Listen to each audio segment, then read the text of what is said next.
All right, enough farting around. Preamble to probably another preamble. Excuse the wind, obviously car ride. That sound's gonna be a little bit crazy, so excuse me. Didn't bring my microphones. Should have about 55, maybe an hour-long discussion here. I am following GPS, so I might have a few breaks in the middle here. So excuse that. Thank you.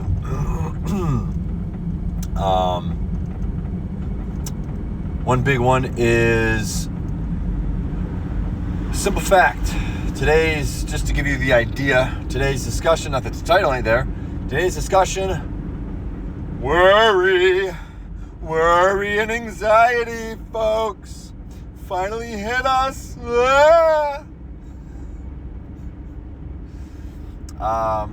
Thursday morning Bible study, good topic, good discussion, good group of guys for it, and a good time at least nowadays, right? Because who's not worried about something in life, right? But to stick with the preamble, just an FYI to everybody, I am not a genius. I don't know what to call it, but I'm not, I am not going to be, I hope I don't come from an angle of information here, right? I don't want you guys to seek this video out if you are looking for clarity, if you're looking for understanding or wisdom or truth, because guess what? I have no idea. That's kind of what I'm starting to realize these videos, at least nowadays, is for. What my videos in my current walk of life, my path right now, is not necessarily, as I've mentioned before, it's not necessarily meant for clarity. These videos are not meant for education. They're not meant for most of them, right? There are some areas that I might feel a little bit more structured in, maybe when it comes to like fitness or diet, but still the way I go about, why would you cross? Never mind. I'm sorry, seat distraction. The way I go about expressing it may not be very direct. It's not going to be very structured or organized. Most of the time, I'm leaving it up to question and whatnot. So, if you're looking for clarity, probably not the place to go as of right now. Don't be offended if this is going to make you more confused, right? Because I'm going to leave it up to question. This is me just expressing. This is why this is in vlog form, right? So it's going to get choppy. I've had a tad bit of caffeine and I have not exercised this morning. So you've been warned. It's going to be very jumpy, very around, unless you're looking for just some good old quality questionable entertainment. If you're just looking for just your mind to hurt, okay? If your life is easy right now, let's make it difficult, shall we? Moving on. Like I said, excuse the maybe I'll try and roll. Maybe I'll keep the heat down so we can keep the sound up, because no, I don't have my microphone. So anyway, today, worry and anxiety. I am just spitballing here. I have the paper, that we pass around and kind of go off of reference. But I don't think I'll have to use it too much, except for beginning passage. Let's just start with the passage. Biblical passage, very simple, very common, right? Common passage to go to. Matthew chapter 6, 25 through 27, talking about birds of the air, flock of the geese, and all the animals and plants that just do the things that they do without worry or care in the world, right? When it comes to things like animals and plants and anything but, let's just say, humans, everything seems to have, everything seems to have an instinct, a natural instinct to just do the thing that it was intended to do, right? Care for loved ones, whether you're an animal, create new life, being a plant, just whether it's winter or summer, the plant, the perennial plant just may look as if it dies in the winter, right? But it just hibernates and comes back in the spring, right? It's all of its green leaves die and it just comes back in the spring. It's the natural way. It develops roots for a reason, so it grows strong into the earth and gets prepared for the darkness, right? I suppose I could read it. I just don't want to read while I drive. Therefore, I tell you, do not worry about your life. I kind of know this one. What will you eat? What will you eat or drink? What will you wear? Where will you go? Yeah. Sorry, I'm not quoting this so appropriately. So look at the birds of the air. Do they not sow or reap? They do not sow or reap or store away barns, and yet your heavenly Father feeds them.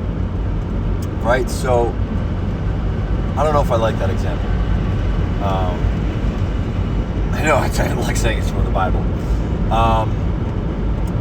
because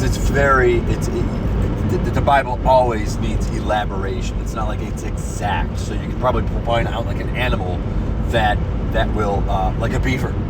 Like a beaver will build a dam. It will store away logs in the summer so that it has a place to chill in the winter. I think, right? I'm not an animal, right? It's not my area. But essentially, they don't do it out of fear or worry. Animals just do as their genetic code was predestined to do.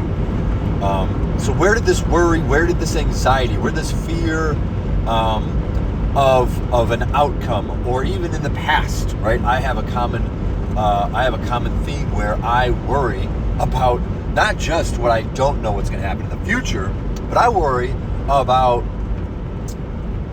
my past being a reflection on who I am today as an individual, right? And that's where the self-trauma, the self-sabotage, the self-doubt,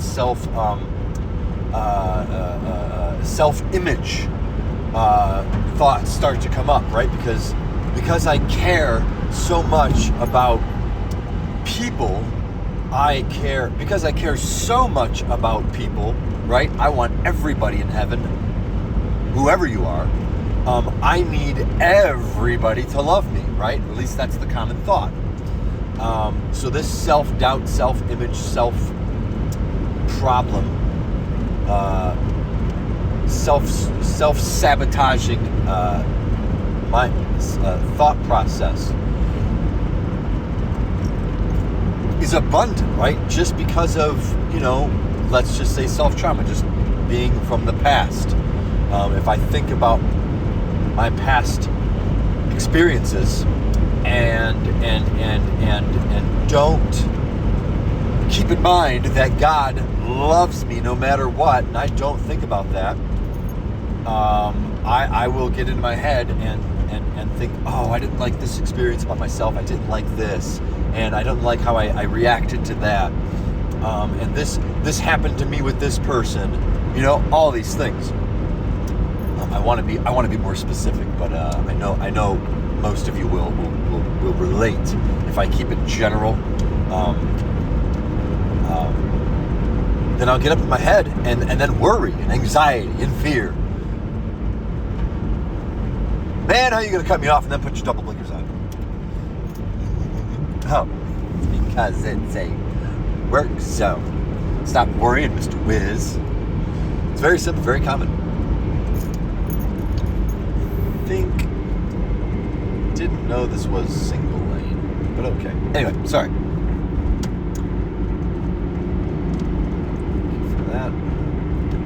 Anyway, so let's just sidetrack. So let's make it to bring it a part of this scenario. You can be worried, right? A common theme on the road is to be worried about what's happening in the future. If you're late for a meeting, what's going on throughout the day, any sort of worry, and you bring that on the road, and you start to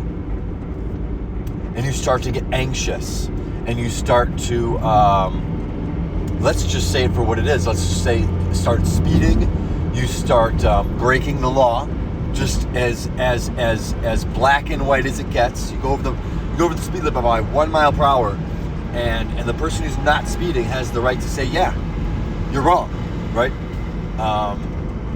So you enter that construction zone, and someone cuts you off because you're trying to go through it fast, because you're worried. Recipe for disaster. But what's out of your control are other people, right? What's in your control. I didn't want to go into education, but what I'm trying to get into the area of what's out of your control versus what's in our control. Ultimately, some Christians may say nothing's in our control. God's in control. You put God first, and essentially everything will fall into place. It's a very common theme, and it's true, right? There's not going to be an argument here. I am going to play a little bit of devil's advocate, because the other side of that says, well, if you wait for God to do the thing you're hoping to be done, right? If you need something to be done and you're sitting around just waiting for the thing to happen to you, then it's never going to get done, right? The parable, or at least a common parable, is the guy who's out in the ocean sitting on a boat waiting for someone to save him. Boat comes by, says, hey, do you need help? He says, nope, God's going to save me, I'm okay. Second boat comes by, say, hey, do you need saving? Nope, God's going to save me, he'll send me a sign, right? Third boat comes by, tries to save him, blah, blah, blah, blah, blah. And then sooner or later, it's because his boat is sinking, by the way, right? His boat's sinking. I know it's a terrible way of saying the parable. But I know you guys get it. He says in third person, nope, God will save me, essentially. And after the third person comes, boat sinks, he dies, goes to heaven, says, God, why didn't you save me? He says, yeah, I sent 3 boats your way, why didn't you take it? Right, so that's not even something that is, that's one side. The other side of the aspect is actually putting the, taking control of your life and taking action, right? Instead of sitting idly by waiting for the world to conform to the way you think it's supposed to be done. It's up to you to go out and actually make the change, be the change you wish to see in the world. But what does that look like without tampering with God's will, God's form of control in your life? And this is where I think it comes, I'm just going to put my 2 cents in here. This is where I think the voice of the Holy Spirit comes into play, right? When you feel, when you hear, when you sense that there is a thing that you need to do, when you sense an action that needs to be taken, and then all of a sudden you get fearful, anxious, worried, stressed, when you get so up in your head that it becomes, I just like to say it, fear. When you get so fearful that you don't know if you should take action, guess what? That's the thing that you should probably be doing. Not that that's always the case, right? So if you're, a good example today was a gentleman who has children, right? And the worry, the fear is letting their children / wife go to a gym that has certain standards put in place to where in today's culture it is almost natural, or getting to the point where bathroom etiquette says anybody, whether you are male or female, has the right to choose which bathroom they will go into, right? Humongous topic nowadays. And if you do not agree with this scenario, then what do you do? What do you do with your family that obviously needs to, exercise and stay in shape, goes to the gym, and goes into a bathroom where someone of the opposite sex is now in the bathroom, right? What do you do as a husband? What do you do as a parent in that scenario? I'm just going to get over it right now because I do not like when people say, okay, excuse me. So it was a great example. So the lesser of two evils is pretty simple. You remove your family, you go to a different gym, and ultimately, in that sort of worst case scenario, when all gyms are against you and they're not in alignment with what your beliefs are, you work out from home, right? You're doing everything from the house. This is where I preach the standard of living off grid.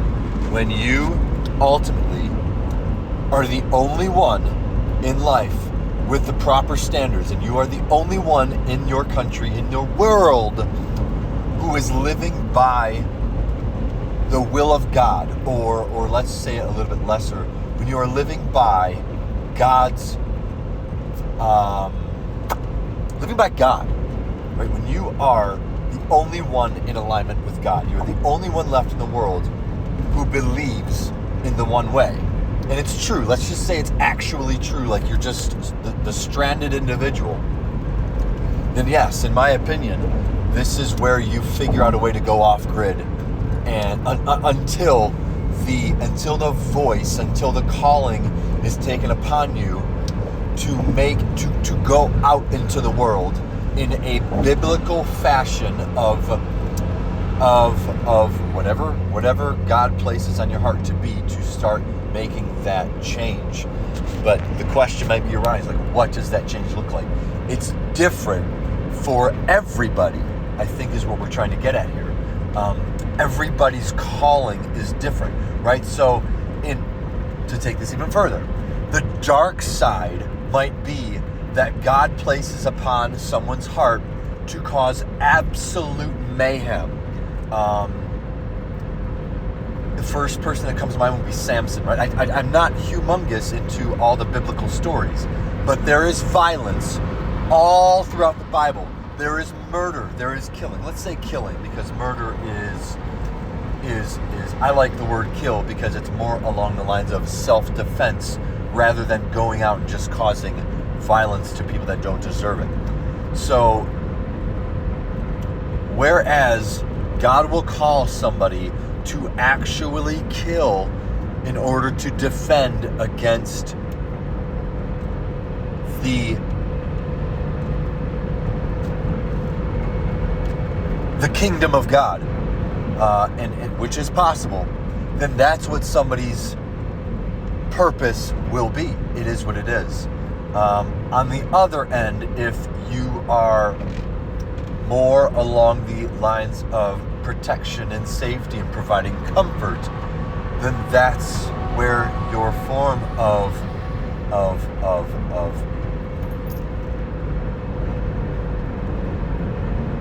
that is where your form of calling, that is where I'm sorry, I'm going to get lost. I have a lot going around me for a second. I don't know if that's, not that it matters if there's a cop behind me, but I'm going to make sure I'm appropriate here. That is what your level of control looks like, whatever you are able to do. Now, I'm trying to make this as difficult as a scenario as possible. What I don't think would happen is if you if you sense that all that's left in the world is to absolutely erase the turmoil, cause an immense amount of destruction so as to follow through on God's plan, but you don't know how to, or you don't even feel the calling to, then it's not your time. It's not your place, right? That might be the worry.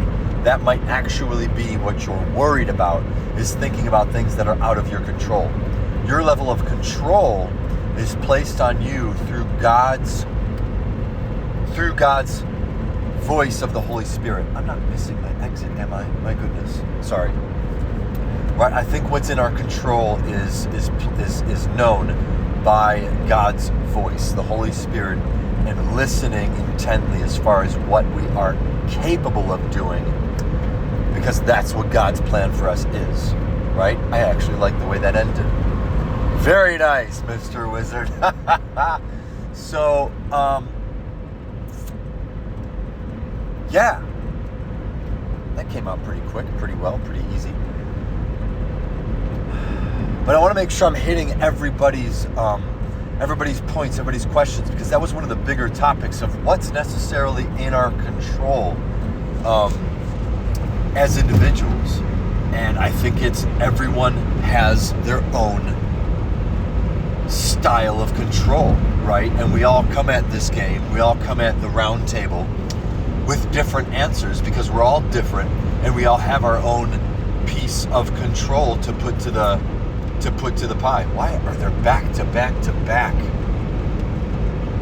state troopers here? What's going on? To back to back to back to back to back. What are they doing? So yeah, I actually like that. That's actually pretty good. I want to come up with a few key pointers, because there were a lot of bits of wisdom in today's discussion. Is worry and anxiety a sin?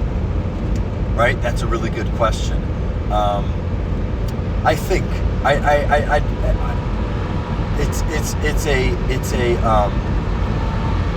it's a common question, but I don't think it's necessarily a problematic question.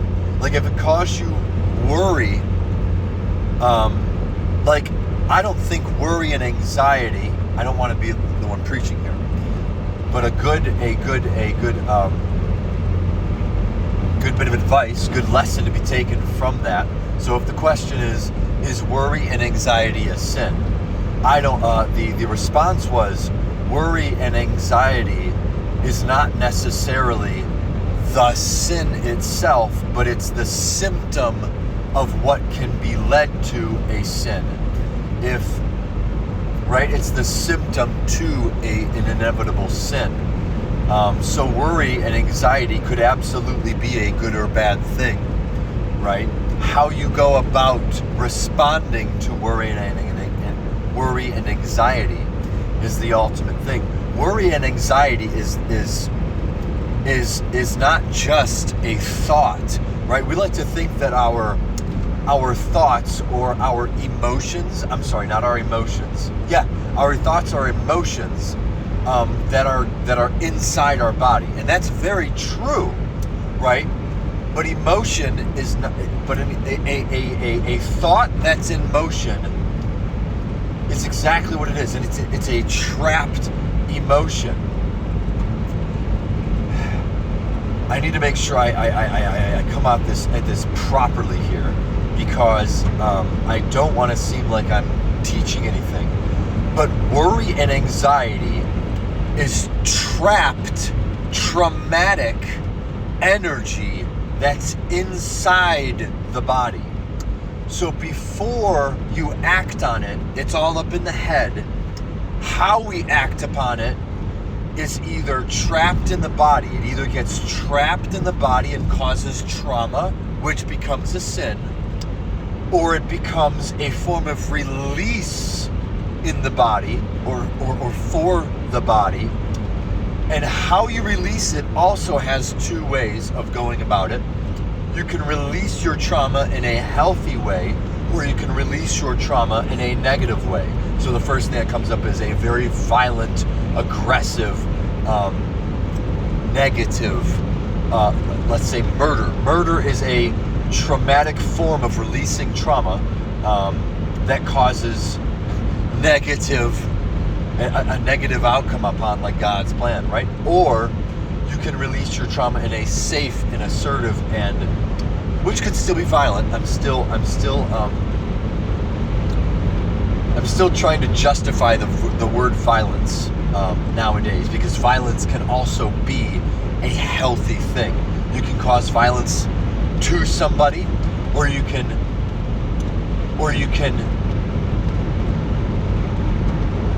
be you can be a violent person. Jordan Peterson has a great quote on violence. It's important for a man to be able to be capable. There it is. To be capable of causing violence. But how the violence is released is what matters, right? To hold back on the release is to cause trauma inwardly, right? And which will fester and cause inward trauma, right? You can hold in your anger, and at one point it will eventually come out.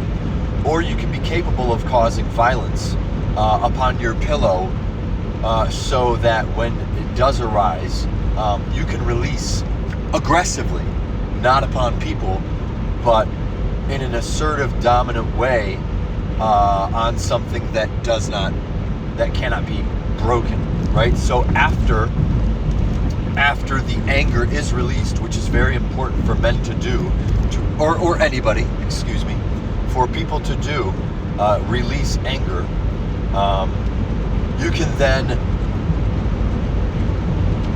redirect your thoughts, because a buildup of anxiety is just confusion, right? We get anxious and we get depressed. We get we hold in our emotion naturally as humans. But if we hold it in too long, anxiety comes in, and I don't want to say we do that naturally, excuse me. But when humans hold in their emotion for too long, it causes trauma. Trauma causes anxiety and worry and fear and resentment and guilt and depression. When these emotions don't get let out properly, it's all confused and things become all entangled, not like. The only way to untangle it is through a safe and assertive expression of these emotions, right? So if you hold back anger, you need to let it go eventually. But doing it safely is what matters. So that once you do release it safely, you now have an ability, and a newfound ability, to direct your truth in a different way, or in a more understanding way. There's so much to be had on this. There's so many things to be said about this, folks. It's unbelievable. Like there's endless ways that people go on about talking about trapped emotion and there's so many different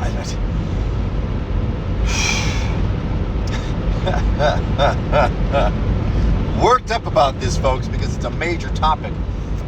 But there are ways. Like my form of expression is through videos, and my struggle has been years of trapped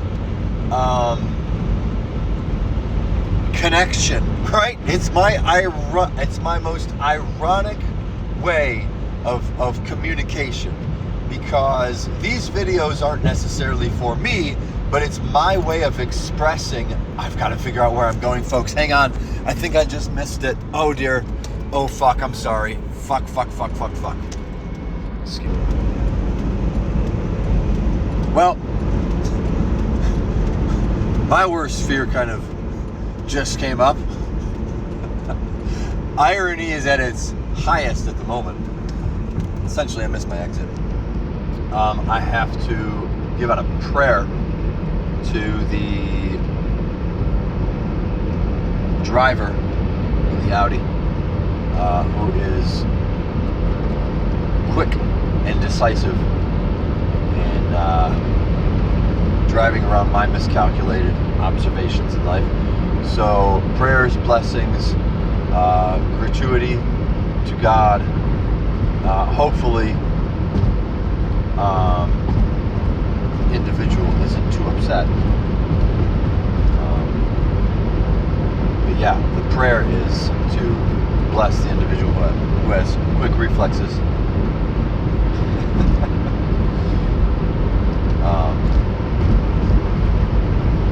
Thank you. But anyway, I just added another hour to my drive, folks. So, we got a ways. I'm actually not done texting. Hang on. Alright. Well, I won't complain. New road, new direction. Another hour to get there. Probably a few red lights, but that's okay. We're going to have a new experience and see where the road takes us. But yeah, I actually think I'm pretty well good and released here. So maybe a recap. Yeah, maybe just a quick recap. Worries, fears, anxiety, depression, resentment, guilt, anger, shame. These are emotions that, when not released appropriately, accordingly, and properly, when they arise, nice Firebird, will cause trauma to be trapped inside the body, which will then cause confusion. The confusion can only be released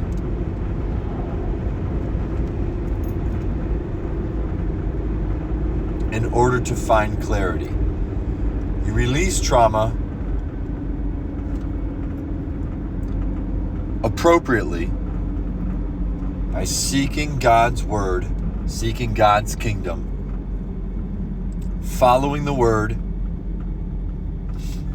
following God's will,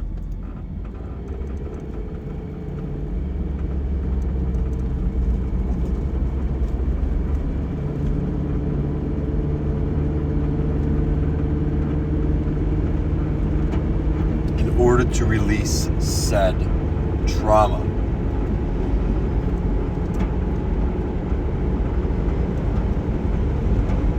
In order to define what is in your control, in order to find your sense of direction, your purpose,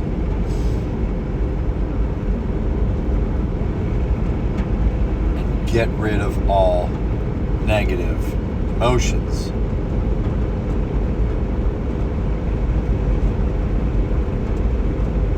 I could do this topic for a while. It's endless, folks. Trapped energy, right? I bottle up these emotions like it's my job. I think it's almost a very feminine aspect, but I don't think that's the appropriate word,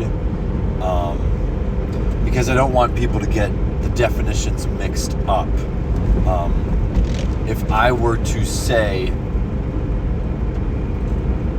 to define the terms feminine and masculine as like a compare and contrast, if order is to masculinity, then chaos is to femininity.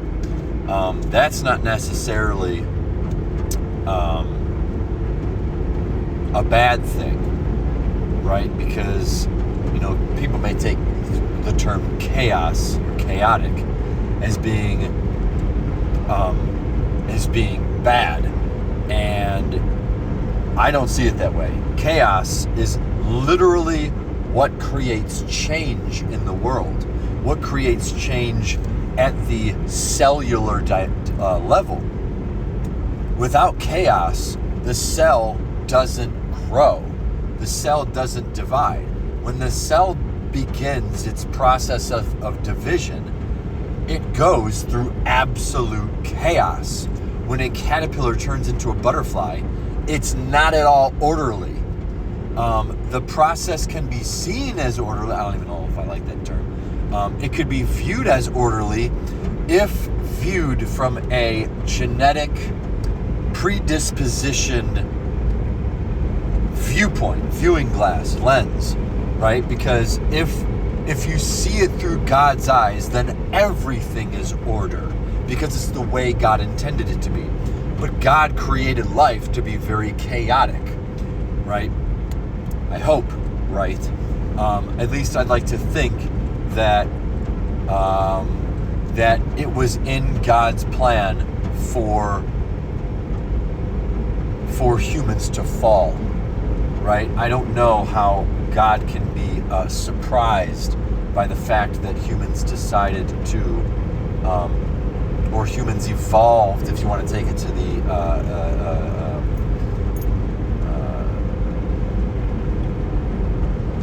atheistic perspective. Humans evolved into a creature of deceit and creature of manipulation and lies and turmoil.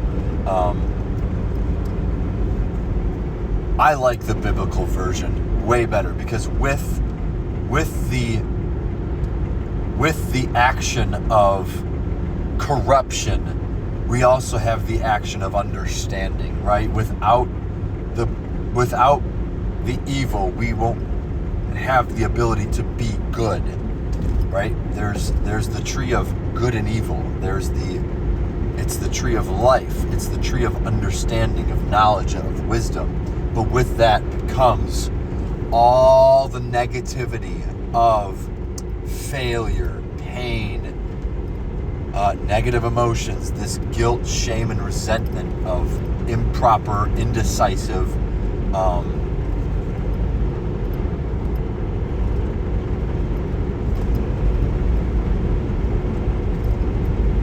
style of knowledge, right?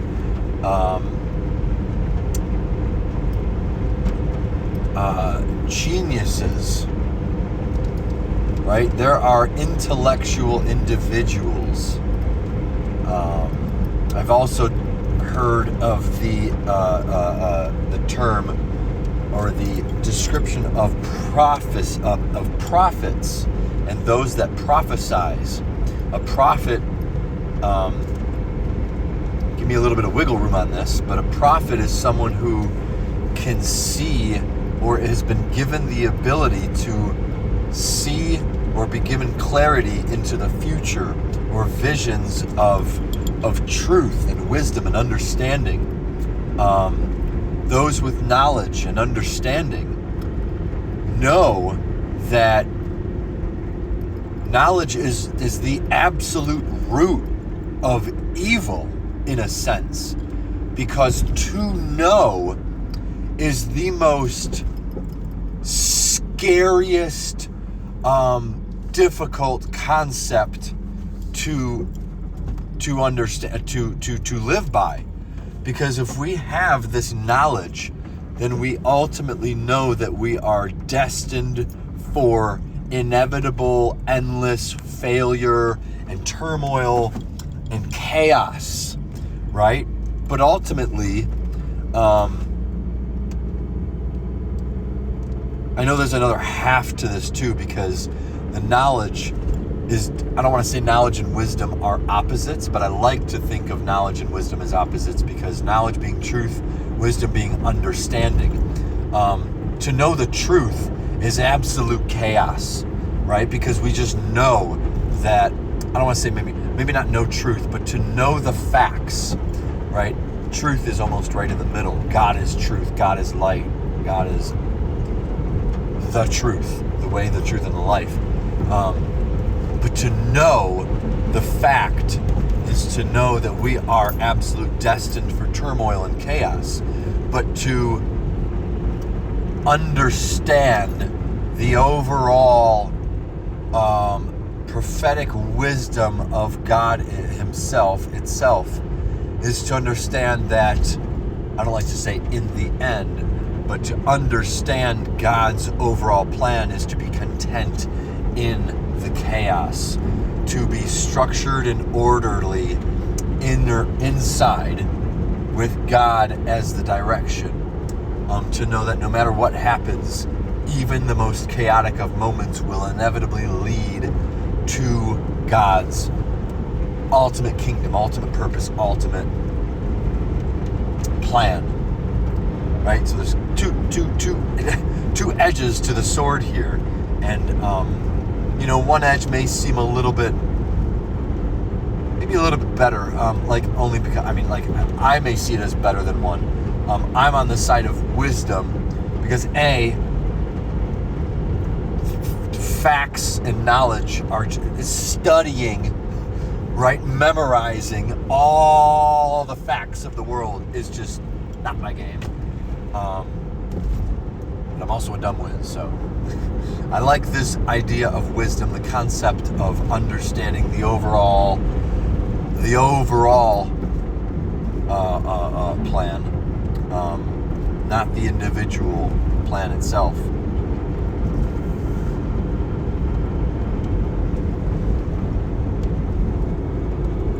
I sense the Buckeye Trail right now.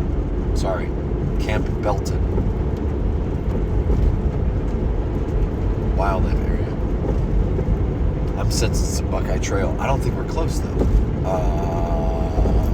I'm traveling south towards Worcester. It would be going east. Wow. I may have actually just passed the Buckeye Trail and didn't even know it. Oh man, and I won't be able to because I'm already south. The Buckeye Trail travels east to west where I'm at right now. Through, I don't even know where we're at right now, quite honestly. That would be knowledge. The wisdom is feeling and instinctively knowing that I've been here before, folks, and I just don't even know it. Yeah. So there's a little bit there for you.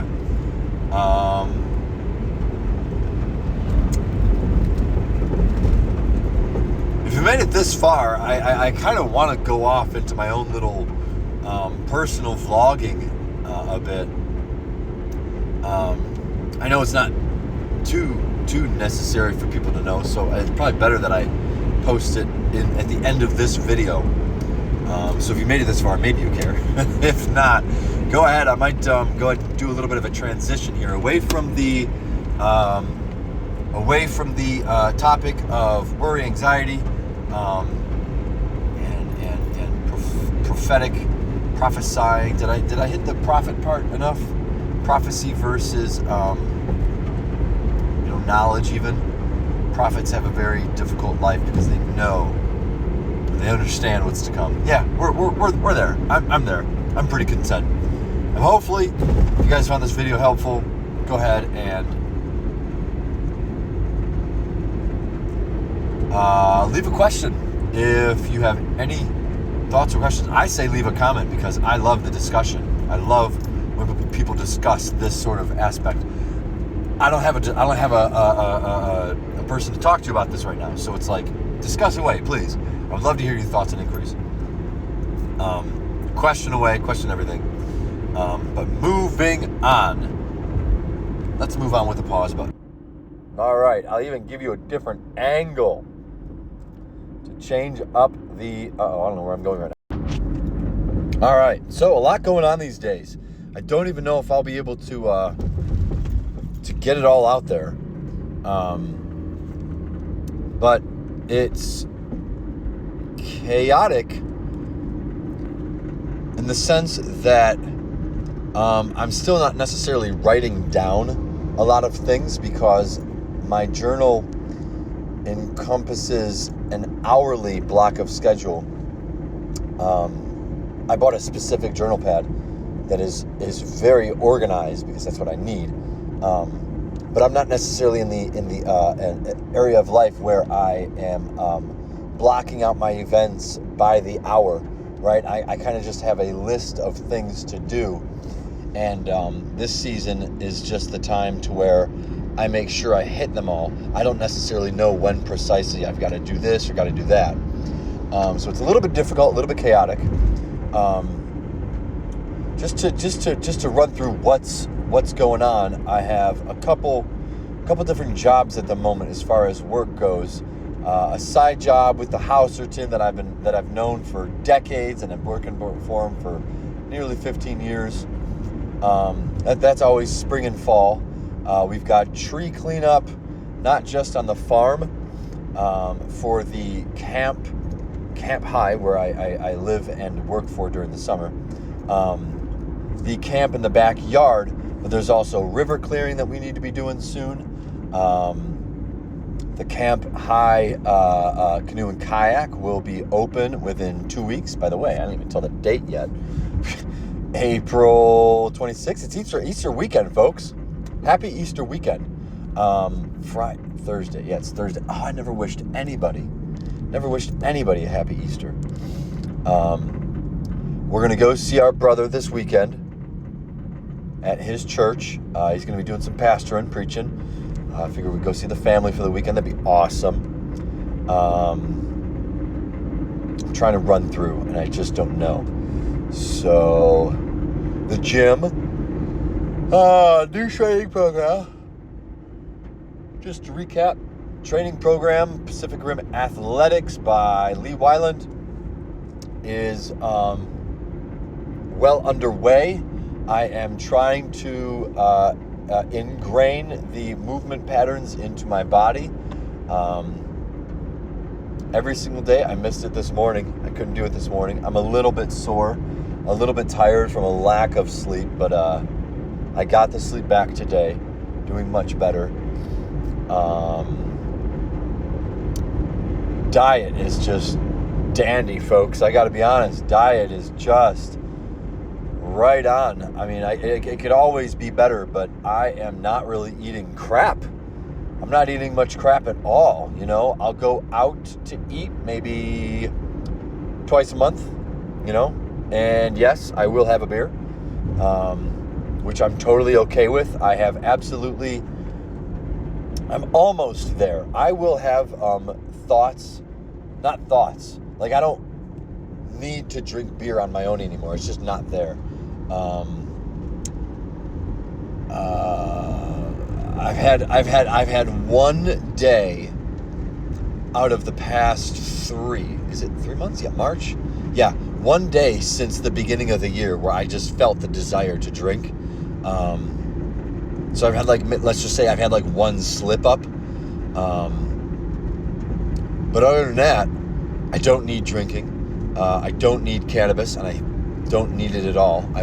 It's definitely difficult. Cannabis is obviously the more difficult of my so-called drugs to get away from, but I have not slipped up yet at all. When I become under the influence, so if I have a beer, I will tend to desire another one. I'm about half and half of the 3 or 4 times that I've had a beer in the past few months. I'm about half and half on actually getting another, so to speak. So I'm not too bad. I'm not worried. I'm not anxious about my disconnection or over connection with some of my old habits, so to speak. I know sooner or later it might get much worse. I'm expecting it to, but I don't care if it does. I only expect it to because I don't want to be in fear or I don't want it to catch me off guard. A lot of people say, you shouldn't expect the bad to happen. Well, I'm not expecting things to go wrong, but to be naive that things don't go wrong or to think that things won't go wrong, to me is very naive. Chatham. I feel like I'm very close to the Buckeye right now. But anyway, spiritually, I'm doing well. My connection with God, Jesus, is great. I'm growing and learning and trying to stay as involved with groups as I can. I could get more involved. I'm trying to find, I've been trying to find a group that I can really attach myself to. There's a lot of men missing in my age range, which is a difficulty, a struggle. I have not many people to relate to very much. One of my struggles is resentment towards slightly the youth right now, and I'm trying to work on how to forgive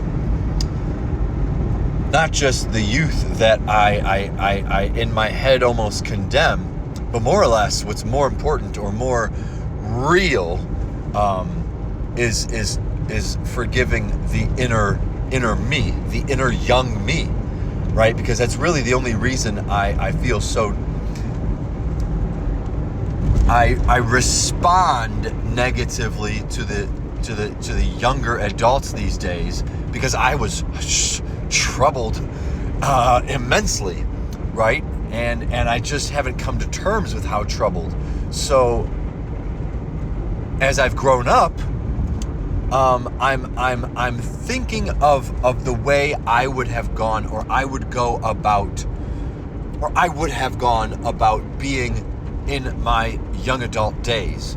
And when I see young adults not being that better version of myself, I tend to think in a very condemning way, which isn't right, of course.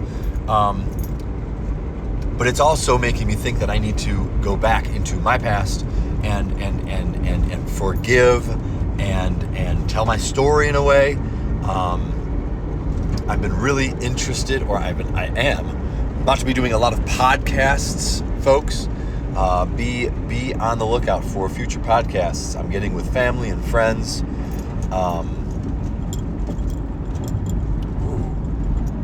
Look at this. Nobody in front of us. Hello, freedom.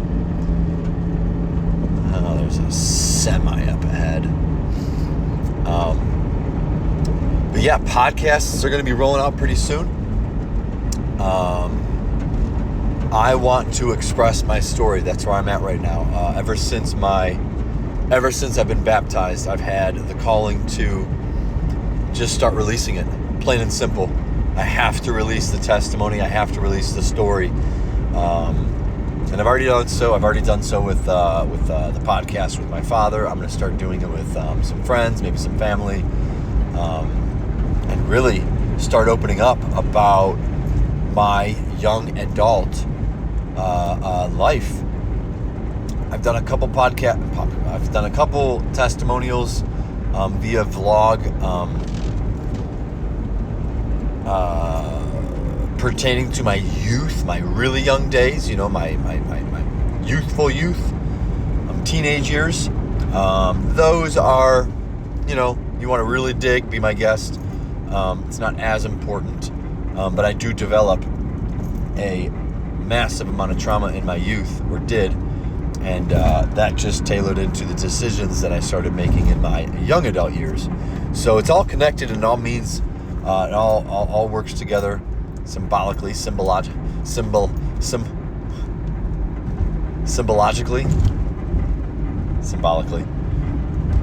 I like symbologically.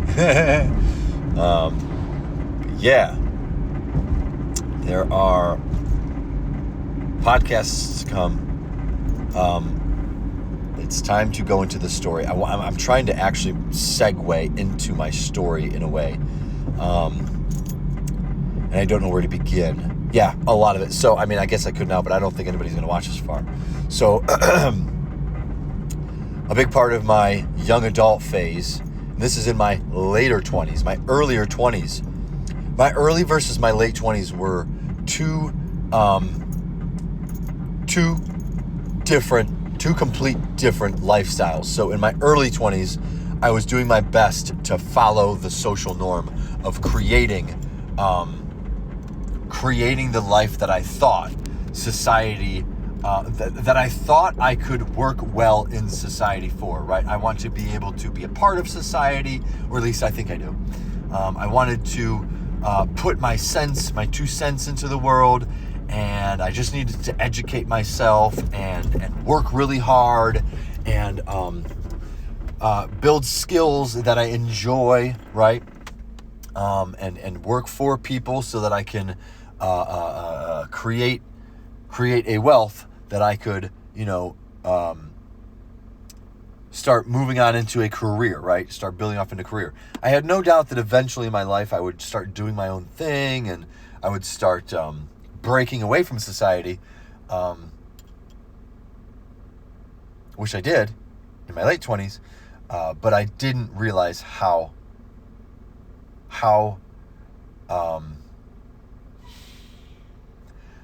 off.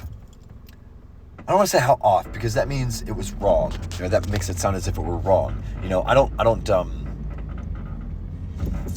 what is it? What's the word?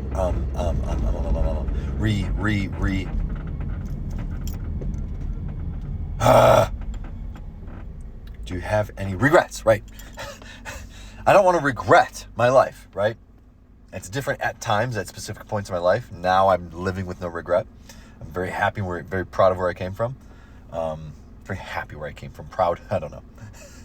But my earlier 20s were obviously just a stepping stone.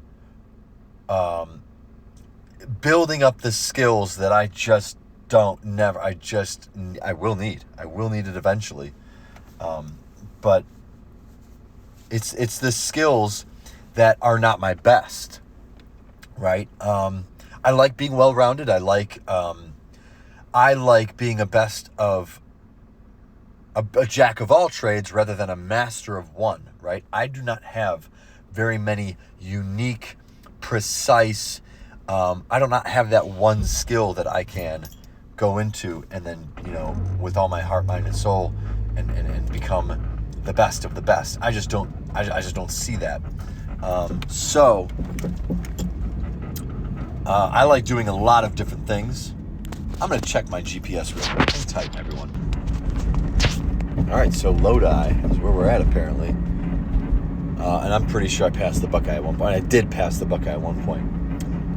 I think it was in Grafton, if my memory serves. That's a rough thing to guarantee the public by. But anyway, my young 20s were more of a development of skills that I just am not particularly good at, so I can become more well-rounded. My late 20s is when I started to break away and do things that I wanted to do. And this is where my long walk to Florida came in, my travels around the Buckeye Trail, my travel around Ohio started coming into play. I would get into grounding camps. I would travel all around the country in a myriad of ways, right? Not just by in ways that were struggling, right? So it may be skills that I were good at, right? So just being out adventuring, being out in the wilderness, and being exploring, right? These are the skills that I am an explorer. I don't like the like I said in videos past, I don't like identifying myself as anything, but if I were to identify explorer, adventurer, seeker of wisdom or knowledge, seeker of wisdom, understanding, I like experiencing difficulty, struggle. I purposefully put myself in hard positions. Like anxiety does not feel good. Nobody likes to feel anxious. But when I feel it come on, my history, my late 20s, were were a time of real education towards things that I enjoy, of how to actually overcome those times. I like learning about the body, and that's both mental and physical, right? Physical isn't hard to understand as much, right? Like exercise, right? But then there's also mental exercises, right? How do you prepare for a test in school without getting anxious, right? How do you get rid of that anxiety before a test in school, or like any sort of test in life, right? I'm trying to think of a test in school just because it's on paper and whatnot. But anyway, there are ways around that, and there are ways of working through those moments. How do you release this trapped energy that our bodies tend to hold up as human beings in life? These are areas of life that these are lessons that I'm intrigued by, and I've been studying them for nearly a decade now. It's really awesome, really fun. It's definitely going to be needed in the future.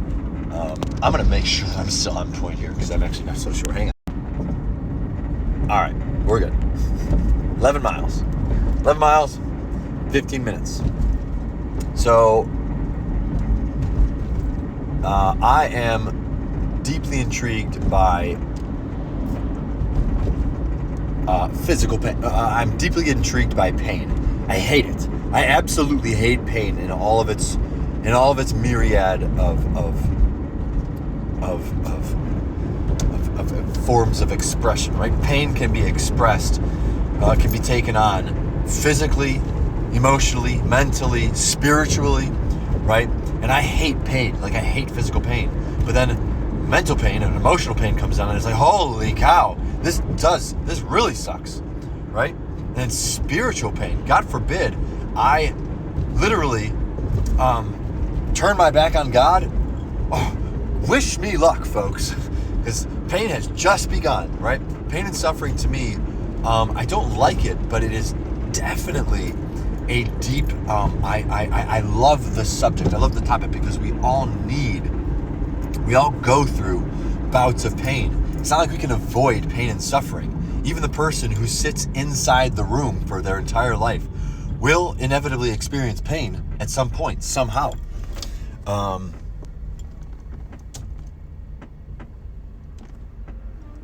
know where we're at finally. All right, this took a while. Holy cow. Whew. Anyway, so yeah, pain and suffering are kind of like my most intriguing topics. I know it's not catchy, and I don't even know if I've ever defined it like that. Like, I hate pain and suffering, but so much so that I love it. I love learning about it, so I know how to overcome it, right? And then in turn, help those overcome it themselves, right? So I've never actually expressed it in that sort of way. I've always tended to use the word trauma, whatnot. But pain and suffering, yeah, I'm there. My 20s. My 20s were engulfed in pain and suffering, and not even to the highest degree. Like, my pain and suffering is really just beginning, right? It's really just the beginning of it all, and I can't help but to realize that I have a long way to go, and I've got to figure out a way to get around the semi, because can't even see the road, can't even see the lights. So anyway, yeah, my calling is to help those that are in pain and are suffering. I don't mean to condemn those that don't know how to help me out in that sort of way.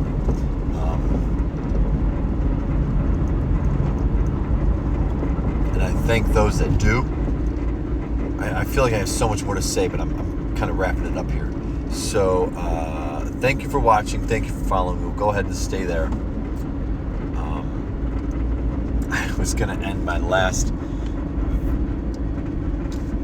I was going to end one bit of video vlogging with be anxious expressively, right? As a ironic point, seeing as anxiety is trapped energy in the body. So the best way to put it is to express your anxiety in order to get over it. It's that simple. So with that, love you all. Live expressively.